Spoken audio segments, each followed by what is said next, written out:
panafricanisme et qui est aussi lié à la souveraineté. Donc, on n'a pas perdu de temps, on revient sur cet aspect. Alors, votre orientation stratégique, c'est quoi? C'est l'intégration sous-régionale avec d'autres réformes pour construire un avenir commun, un destin commun à l'échelle du continent. Alors, dites-nous, comment renforcer le commerce intra-africain, hein? Comment vous acquiescez?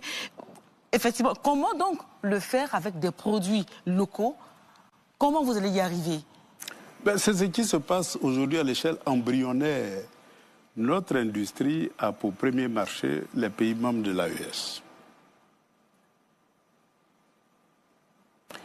Et donc demain, si nous sommes un pays industrialisé, c'est-à-dire si nous réussissons à industrialiser tous nos produits, et notre premier marché, ce sera l'Afrique de l'Ouest d'abord, et puis ensuite tout le continent africain.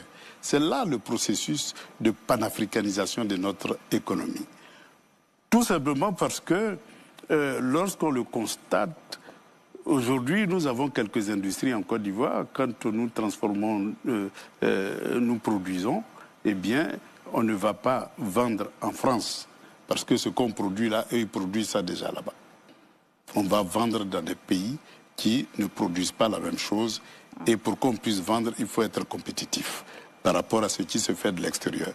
Et donc pour nous, le marché naturel des pays africains qui s'industrialisent, c'est d'abord le continent africain. Ce n'est pas ceux qui produisent la même chose que vous qui vont venir acheter vos produits.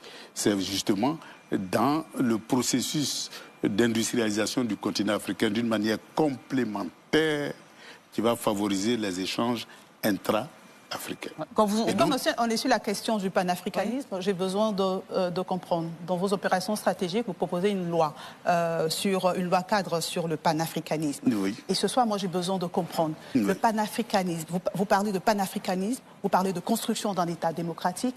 Est-ce que c'est compatible? Le panafricanisme est-il compatible avec la démocratie si, comme certains le définissent, c'est une révolution contre tout ce qui n'est pas africain, y compris la démocratie? Quelle est votre compréhension, vous-même, d'abord, du panafricanisme? Est-ce qu'il y a incompatibilité?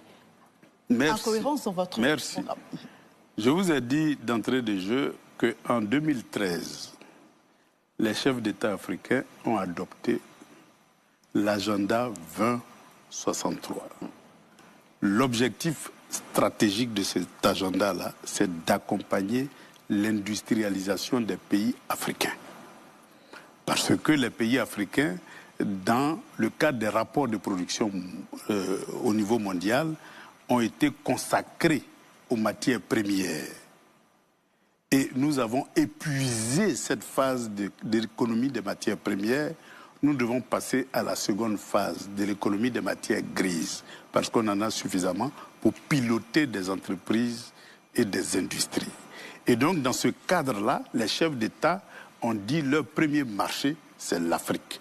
Donc, il faut construire une Afrique, je vais dire, débarrassée des enclos, des barrières douanières, pour la libre circulation des biens.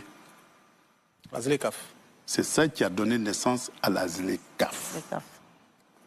Des personnes, c'est ça qui a donné naissance au passeport unique africain, adopté par tous les chefs d'État à Kigali. Et des capitaux